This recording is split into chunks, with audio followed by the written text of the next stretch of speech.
Niining panahon nga ang putling ebanghelyo gihagit sa mga hiwi nga pagtulunan.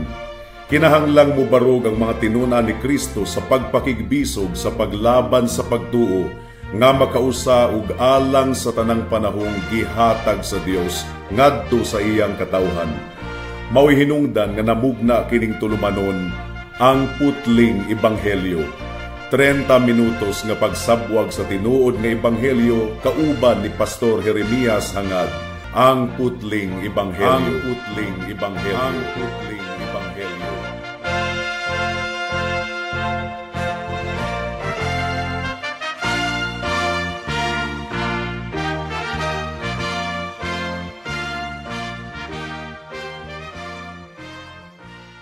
Special greetings sa tanang mga regular nga tigpaminawan sa atong panagsibya dinhi sa kahanginan ug espesyal usab nga pagpanimbaya sa akong 96 years old nga lolo nga si Isabelo Lauri Sr. nga Lord be willing magsaulog sa iyang ika-97 anyos niining bulana ug sa akong 74 years old nga nanay nga si Nanay Kunsing nga naminaw karon. Alang sa pagpamalandong sa pulong sa Ginoo, please turn with me to Romans chapter 8 verse 5 hangtod sa verse 8. Ang giingon dinhi mga kaigsunan, tungod kay ang mga nagkinabuhi sumala sa unod, nagatutok sa ilang mga hunahuna diha sa mga butang sa unod. Apan ang mga nagkinabuhi sumala sa espiritu, nagatutok sa ilang mga hunahuna diha sa mga butang sa espiritu. Tungod kay ang pagtutok sa hunahuna diha sa unod, kamatayon man. Apan ang pagtutok sa hunahuna diha sa espiritu, kinabuhi ug kalinaw. Tungod kay ang hunahuna nga nakatutok diha sa unod, adunay kaaligot-got batok sa Dios. Tungod kay dili kini mo pasakop sa balaod sa Dios, ug tinuod gayod dili kini makahimo. Ang mga anaa diha sa unod dili makapahimuot sa Dios. May the Lord bless the proclamation of His word at this moment. Review sa takadali mga kaigsunan. Sa pagpamalandong nato sa bersikulo 4 ni adtong miaging simana, gihisgutan ni Apostle Paul ang mga tinuod nga Kristohanon ingon nga mga tawo nga naglakaw dili sumala sa unod kundi sumala sa espiritu. Ug sa bersikulo 5 hangtod sa 8 nga atong pamalandungan karon, ipalapad ni Apostle Paul ang duha ka matang sa mga tawo niining kalibutana. Una, kadtong mga naglakaw sumala sa unod, mga dili magtotoo, ug ikaduha, ang mga naglakaw sumala sa espiritu. Sila ang tinuod nga mga magtotoo. Ug niini nga mga bersikulo mga kaigsuunan, gilarawan ni Pablo ang kalainan gayod sa duha ka grupo. Ug ang kalainan anaa sa dagan sa ilang hunahuna. It is a matter of the mind. Kay nganuman, ang tinuod nga kaluwasan nagdangat kini og kabag-uhan sa atong hunahuna. Nausab na gayud ang dagan sa atong hunahuna ug pinaagi sa atong hunahuna atong mapildi ang dikta sa sala, atong mapildi ang unod. Mao kini ang focus ni Apostle Paul mga kaigsuunan. Ang giyera nga una sa tanan nahitabo diha sa atong hunahuna. For example, Romans chapter 7 verse 25 ang giingon dinhi, salamat sa Dios pinaagi kang Hesukristo nga atong Ginoo. Busa ako mismo nangalagad sa balaod sa Dios diha sa akong hunahuna, apan diha sa akong unod nangalagad ako sa balaod sa sala. So you see, there is really a battle going on in the mind. Adunay giyera diha sa hunahuna. Mao gani nga ang giingon ni Pablo sa Romans chapter 12 verse 2, kinahanglan ang atong hunahuna mabag-o. Ang giingon dinhi ayaw kamo pagpahiuyon niining kalibutana, kundili pagpabag-o kamo pinaagi sa pagbag-o sa inyong hunahuna, aron nga pinaagi sa pagsulay mailhan ninyo kung unsa ang kabubuton sa Ginoo, kung unsa ang maayo ug madawat ug hingpit. Again, the battle is in the mind. Ang dili magtotoo, ang iyang hunahuna nakatutok sa mga butang nga unod nun, kung unsang makatagbaw sa iyang unod. Mo kini giingon ni Apostle Paul sa Ephesians chapter 2 verse 3. Ang giingon dinhi taliwala niining tanan nagkinabuhi kita kaniadto diha sa mga kaulag sa atong unod, nga nagtuman sa mga tinguha sa lawas ug sa hunahuna ug diha sa kinaiyahan mga anak sa tunglo sama sa tanang mga katawhan. So the battleground mga kaigsuunan naa gayud sa atong hunahuna. Ang giingon sa Romans chapter 8 verse 5, tungod kay ang mga nagkinabuhi sumala sa unod, nagatutok sa ilang mga hunahuna diha sa mga butang sa unod. Apan ang mga nagkinabuhi sumala sa espiritu, nagatutok sa ilang mga hunahuna diha sa mga butang sa espiritu. Kitang mga tao, mga kaigsuunan, ang tawag kanato mga rational creatures, mga nilalang kita nga adunay paminsar, adunay panghunahuna. Gihatagan kita sa Ginoo og hunahuna. This is an aspect of being created in the image of God. Gibuhat kita sa Ginoo sumala sa iyang panagway, ug niadtong nakasala si Adan, namatay siya spiritually. Unsay nahitabo sa iyang hunahuna? Nahimong ngit-ngit, nahimong buta, mga kaigsuunan. The lost man has a depraved mind. Mao kini gipasabot kanato sa Romans chapter 1 verse 21 hangtod sa 22. Ang giingon din niyo, tungod kay bisag nakaila sila sa Dios, wala nila siya pasidung giingon nga Ginoo, ni nagpasalamat man kaniya apan nahimo silang walay pulos diha sa ilang panghunahuna, ug ang ilang buang-buang nga mga kasing-kasing nangit-ngitan. Nag-angkon sila nga mga manggialamon, nahimo hinuon silang mga buang-buang. So, the Apostle Paul is saying na ang atong hunahuna kuno nangit-ngitan. Ang dili magtotoo, dili gayud makahuna-huna og insakto mahitungod sa Dios. Dili usab niya ma-appreciate ang mga butang nga espirituhanon. Gumikan kay ang iyang hunahuna nakatutok lamang sa mga unudnon nga butang. Nahigugma gayud siya kaayo niining kalibutana. Now, baliktad ni ana, ang mga dili magtotoo, nakatutok ang ilang hunahuna sa mga butang nga langit nun. Niadtong miaging simana, mga kaigsuunan, atong gi-describe or gilarawan ang tawo nga naglakaw sumala sa espiritu. Dili pareho sa tawo nga naglakaw sumala sa unod. Sa mga bersikulo nga atong pamalandungan karon, mga kaigsuunan, gifocus ni Apostle Paul ang paglarawan sa dagan sa hunahuna sa mga katawhan. Ang dili magtotoo nakatutok sa ilang hunahuna diha sa mga butang nga kalibutanon, apan ang mga magtotoo nakatutok sa ilang hunahuna diha sa mga butang nga espirituhanon, mga butang nga langitnon. Ang Kristohanon, mga kaigsuunan, aduna gayoy kabag-uhan sa iyang hunahuna, ug sa level usab sa iyang hunahuna nagsugod ang proseso sa sanctification or pagkabalaan. And it is a continuing change. Nagpadayon gayod ang kabag-uhan as he studies the Word of God, sa iyang pagtuon sa pulong sa Ginoo, sa iyang pagtamod sa pulong sa Ginoo, nag-anam-anam og kabag-o ang dagan sa iyang hunahuna aron mahiuyon kini ngadto sa atong Ginoo. Ang giingon ni Matthew Henry, the man is as the mind is.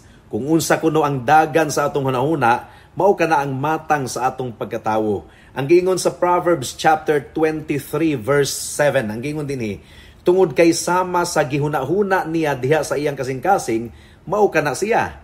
Mao gani nga atong atimanon ang atong hunahuna, mga kaigsuunan, because kung unsa man ang dagan sa atong hunahuna, mao kana ang matang sa atong pagkatawo.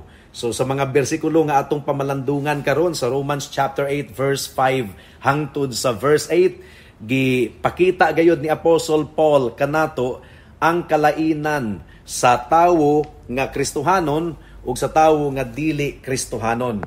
Now hinumdumi, mga kaigsuunan, duha lamang gayud kamatang ang mga tawo niining kalibutana. Una, kadtong mga naglakaw sumala sa unod, ug ikaduha, kadtong mga naglakaw sumala sa espiritu. Una, ang mga tawo nga ang ilang hunahuna nakatutok lamang sa unodnon nga mga butang, ug ikaduha, ang mga Kristohanon nga ang ilang hunahuna nakatutok sa espirituhanon ug langitnon nga mga butang. Verse 5 once again of our text, tungod kay ang mga nagkinabuhi sumala sa unod, nagatutok sa ilang mga hunahuna diha sa mga butang sa unod. Apan ang mga nagkinabuhi sumala sa espiritu, nagatutok sa ilang mga hunahuna diha sa mga butang sa espiritu. So there are only two groups of people in the world. Dunay tulo ka bahin sa atong pamalandong niining takna. Una, atong tan-awon ang kinabuhi versus kamatayon.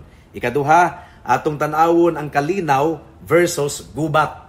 Ug ikatulo, atong tan-awon ang obedience, pagsunod versus dili pagsunod or pagsupak. Hinaot nga tabangan kita sa balang espiritu sa atong pagpadayon sa atong pamalandong niining taknaa. Mudangat na kita sa unang punto, life versus death. Ang giingon diri sa verse 6 mga kaigsunan, tungod kay ang pagtutok sa hunahuna diha sa unod kamatayon man, apan ang pagtutok sa hunahuna diha sa espiritu kinabuhi ug kalinaw. Now, sa unang bahin mga kaigsunan, kini nga bersikulo naghisgot mahitungod sa justification.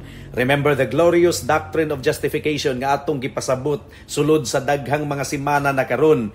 Ang justification mao kining ang mga magtutuo ni Kristo giisip nga matarong atubangan sa Dios ug nahitabo kini pinaagi sa pagtuo ug dili pinaagi sa atong buhat. Kay nganuman, ang bayad sa sala mao ang kamatayon. Ang giingon sa Romans chapter 5 verse 12, ang giingon dinhi, busa samara nga ang sala misulod sa kalibutan pinaagi sa usa ka tawo ug ang kamatayon pinaagi sa sala. Ug mao nga ang kamatayon mikuyanap sa tanang katawhan tungod kay ang tanan nakasala. Now ang atong buhi nga Dios sa iyang pagpadala sa iyang bugtong nga anak nga si Hesukristo, iya kitang gipahiling kawas gikan sa silot sa sala. Ang giingon sa Romans chapter 6 verse 23. Tungod kay ang bayad sa sala kamatayon, apan ang libre nga gasa sa Dios mao ang kinabuhing walay katapusan diha kang Kristo Jesus nga atong Ginoo. Ang hunahuna mga kaigsunan nga nakatutok diha sa unod kamatayon, apan si Kristo mao ang nagluwas kanato gikan niini nga kamatayon. Pero nagtuo ako nga ang kamatayon nga gihisgutan ni Pablo sa Romans chapter 8 verse 5 hangtod sa 8 sa atong teksto, naghisgot labaw sa tanan sa matang sa kinabuhi nga mura og patay, isip bunga sa pagpadayon sa mga katawhan diha sa pagkinabuhi sa sala. So kini nga kamatayon dili sama sa kamatayon nga gilarawan sa Romans chapter 6 verse 23. Sa tinuod lang mga kaigsuunan, ang kinabuhi sa dili magtutuo, buhi pa siya pero murag patay.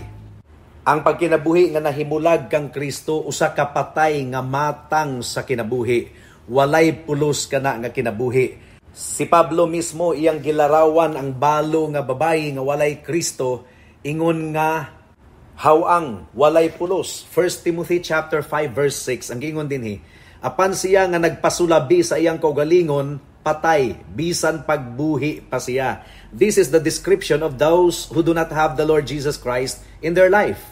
Ang kinabuhi nga walay Kristo usa ka matang sa kinabuhi nga patay, buhi pa apan patay daan. Ang tawo nga unod nun giisip kana sa Biblia ingon nga patay. Patay siya bisan pagbuhi pa siya. Ephesians chapter 2 verse 1 ang giingon ni Pablo dinhi, ug mga patay kamo kaniadto diha sa mga kalapasan ug mga kasalaanan. This is speaking of spiritual death nga naglarawan sa kinabuhi sa mga dili magtotoo. Wala siya'y pagsabot mahitungod sa Dios ug dili siya interesado sa Dios. Ingon ana ang unod nun nga hunahuna, patay mga kaigsuunan. Nahadlok siya sa kamatayon but at the same time gianam-anam po niya og patay ang iyang kaugalingon pinaagi sa iyang mga bisyo, pinaagi sa mga violente nga mga binuhatan. Apan ang tinuod nga Kristohanon nausab gayud ang dagan sa iyang hunahuna. Ug ang iyang hunahuna adunay kinabuhi. Una sa tanan, nakasigurado siya sa iyang kinabuhing dayon, gumikan sa kaluwasan nga iyang nadawat gikan kang Kristo nga libre. But on the other hand, ang iyang kinabuhi usab niining kalibutana puno sa kadagaya diha sa atong Ginoong Hesukristo. Pero ang dili magtutuo, buhi pa apan patay na. Pero ang tinuod nga Kristohanon, ang iyang kinabuhi puno sa kadagaya kauban sa Ginoo. Ang giingon sa Proverbs chapter 3 verse 1 and 2, ang giingon dinhi, anak ko, ayaw ug kalimti ang akong gitudlo, apan ipatuman sa imong kasing-kasing ang akong mga sugo. Tungod kay gitason sa imong mga adlaw ug mga tuig sa kinabuhi ug kalinaw ang ilang igadugang diha kanimo. So you see, nakita nato mga kaigsunan, ang tawo nga anaa diha sa atong Ginoong Hesukristo aduna gayoy kinabuhi ug adunay kalinaw. adunay abundansya nga kinabuhi ang mga anaa diha kang Kristo. Paminawan nato ang John chapter 10 verse 10. Ang giingon dinhi, ang kawatan mianhi lamang aron sa pagpangawat ug pagpatay ug paglaglag. Si Satanas kining kawatan nga gihisgutan dinhi. Mianhi ako aron sila makabaton og kinabuhi ug makabaton niini nga may kadagaya. This is the word of the Lord Jesus Christ speaking. So kung gahuna-huna kahigala nga kung ikaw mahimong Kristohanon, murag wala kay enjoyment sa kinabuhi, dili ka mag-enjoy niining kalibutan na nasipyat gayod ikaw. Kanang imong gihuna-huna nga nag-enjoy ka sa kalibutan, dili man na tinuod nga enjoyment. Nalaglag gani og anam-anam ang imong kinabuhi pinaagi sa imong mga bisyo, sama sa sigarilyo, sa paghubog-hubog, ang imong kaugalingon, ang imong gipasakitan ni ana higala. That's not abundant life, that is death. Pero ang espirituhanon nga tawo nagatutok sa iyang hunahuna sa mga butang nga iya sa balaang espiritu ug siya nakakaplag og kinabuhi. Ang iyang kinabuhi na puno diha kang Kristo, usa ka matang sa kinabuhi nga adunay tinuod nga kalipay. And of course, aduna siya kasiguraduhan sa iyang kaluwasan human sa iyang kinabuhi niining kalibutana. Nasayod gayud ang tawo nga tinuod nga Kristohanon kung unsaon pagkinabuhi nga adunay kalinaw ug kalipay bisan pa sa mga bagyo nga atong nasinatian niining kalibutana. And this is something that is not true sa mga dili magtotoo. Ang Kristohanon lamang gayod ang tinuod nga maka-enjoy sa kinabuhi niining kalibutana. Mudangat na kita sa ikaduhang punto. Kalinaw versus gubat or giyera. Ang giingon sa Romans chapter 8 verse 6 and 7. Tungod kay ang pagtutok sa hunahuna diha sa unod kamatayon man, apan ang pagtutok sa hunahuna diha sa espiritu kinabuhi ug kalinaw. Tungod kay ang hunahuna nga nakatutok diha sa unod adunay kaaligut-gut batok sa Dios, tungod kay dili kini mopasakop sa balaod sa Dios ug tinuod gayod dili kini makahimo. Ang tinuod nga magtotoo mga kaigsuunan adunay kalinaw sa iyang kinabuhi. Malinawon ang iyang konsensya, malinawon ang iyang hunahuna gumikan kay aduna siya'y pagpakigsandurot sa atong Ginoong Hesukristo.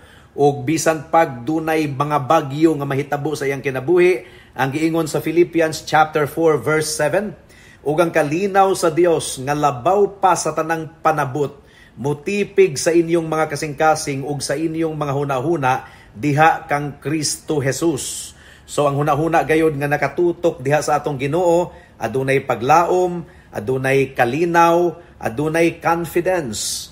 Now baliktad ang mga dili magtotoo. Gumikan kay adunay kagubot, wala gayoy kalinaw ang ilang kasing-kasing ug hunahuna. Kay nganuman, nasayod siya diha sa iyang konsensya nga siya nagasupak batok sa Dios, rebelde siya batok sa Ginoo, nakigubat siya batok sa Dios.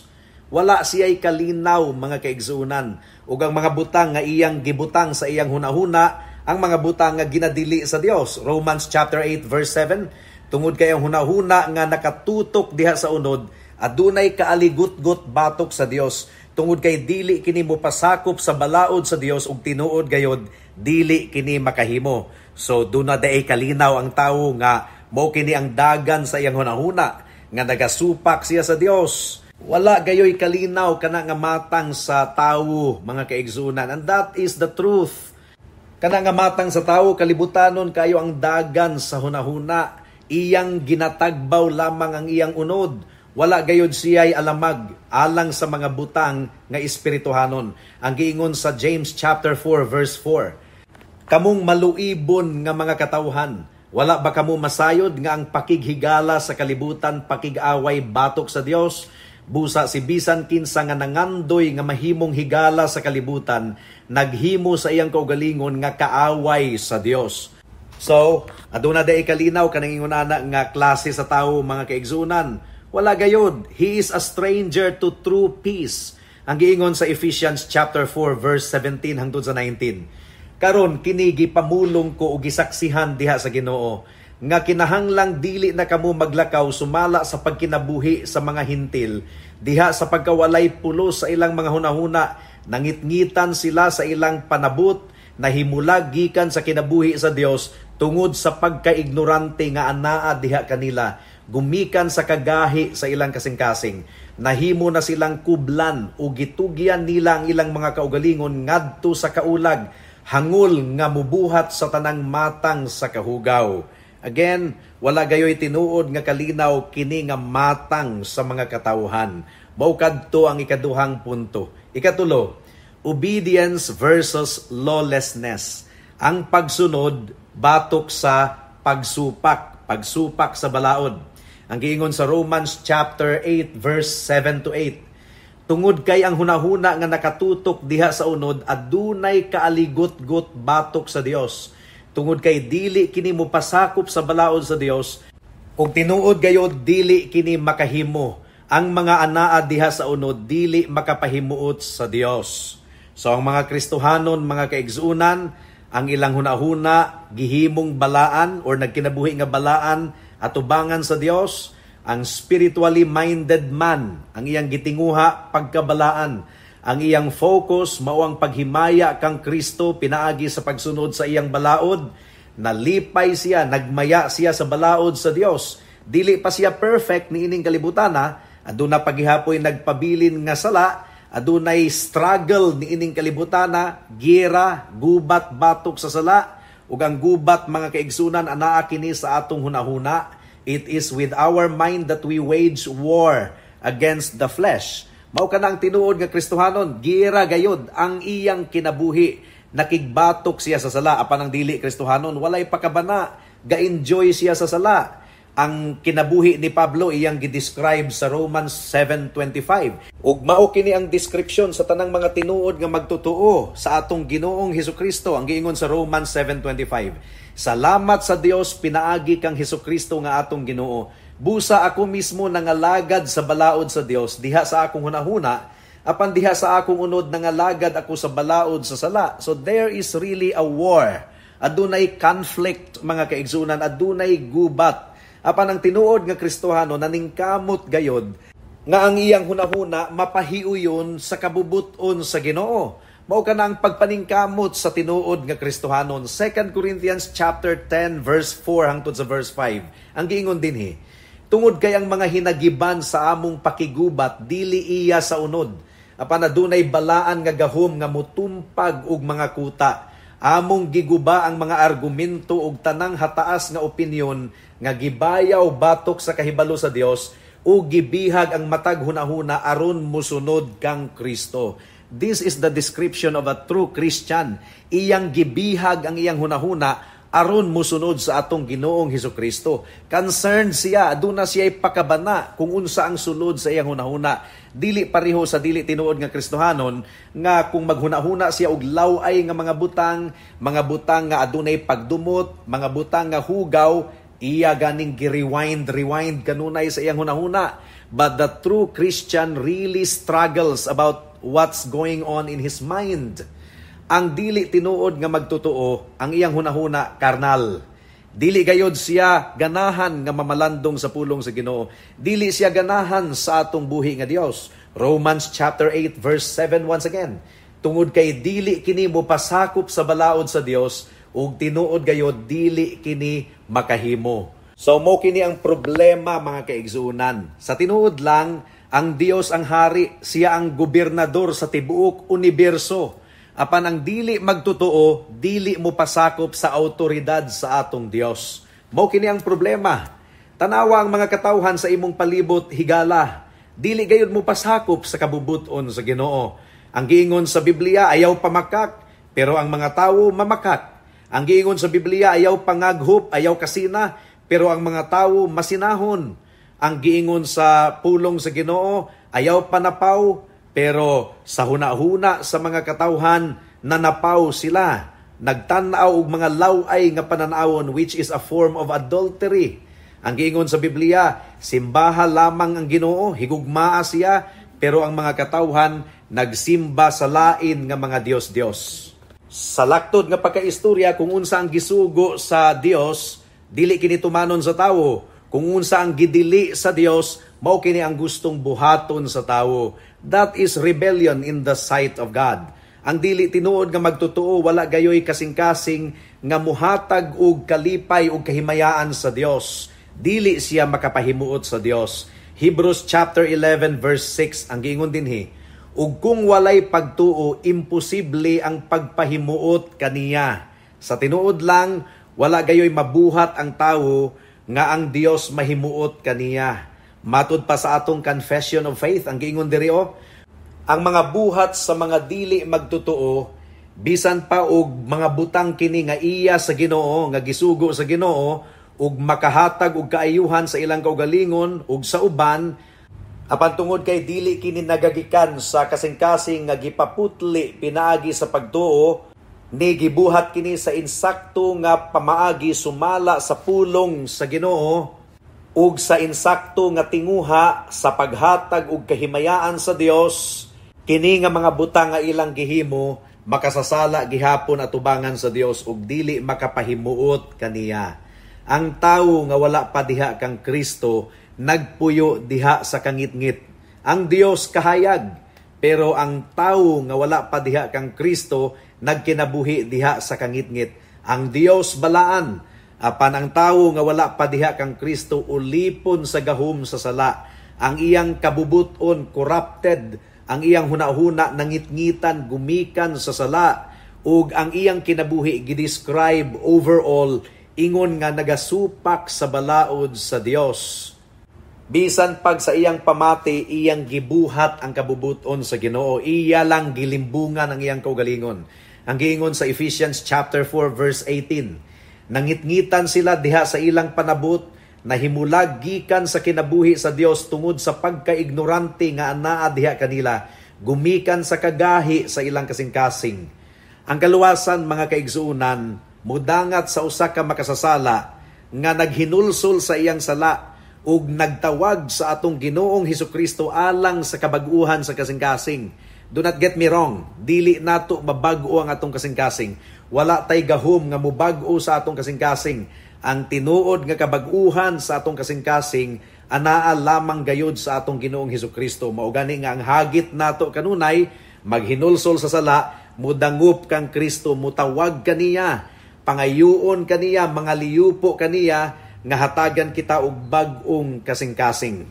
Nawalang sa mga tinuod nga mga magtotoo, kinahanglan gayud nga ang atong hunahuna makatutok pagayod sa atong Ginoong Hesukristo, mahimong susama sa atong Ginoong Hesukristo. Kinahanglang atong ilhon nga ang struggle nato ana gayod sa level sa atong hunahuna. Romans chapter 7 verse 23. Apan nakita ako diha sa mga bahin sa akong lawas ang lain pang balaod nga nakigubat sa balaod sa akong hunahuna ug nagpahimo kanakong bihag sa balaod sa sala nga nagpuyo diha sa mga bahin sa akong lawas. So kinahanglan gayud nga atong atimanon ang atong hunahuna mga kaigsuunan. 1 Peter chapter 1 verse 13. Busa andaman ninyo ang inyong mga hunahuna alang sa buluhaton.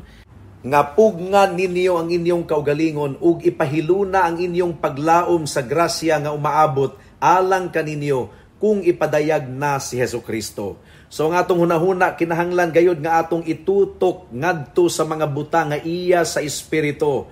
Ang giingon sa Philippians chapter 4 verse 8, sa katapusan mga igsuon unsa mang butang nga matuod, unsa mang butang nga halangdon, unsa mang butang nga tulid, unsa mang butang nga hinlo, unsa mang butang nga takus higugmaon, unsa mang butang nga angayang daygon, kung aduna may bisag unsang kaayo ug kung unsa may bisag unsang angayan pasidunggan, huna-hunaan ninyo kining mga butanga. So we are commanded to think upon these things. Colossians chapter 3 verse 2, ibutang ninyo ang inyong kasing-kasing sa mga butang sa taas, dili sa mga butang sa kalibutan. Ang pangutana niini mga kaigsunan, imo bang giatiman ang imong hunahuna? Unsa may sulod kanunay sa imong hunahuna? Hinaot ngang balang espiritu magatabang kanato nga mahimo kitang abtik nga mubantay kung unsa ang dagan sa atong hunahuna ug ipahiuyon kini sa kabubuton sa Ginoo kay mao kini ilhanan sa usa ka tinuod nga Kristohanon.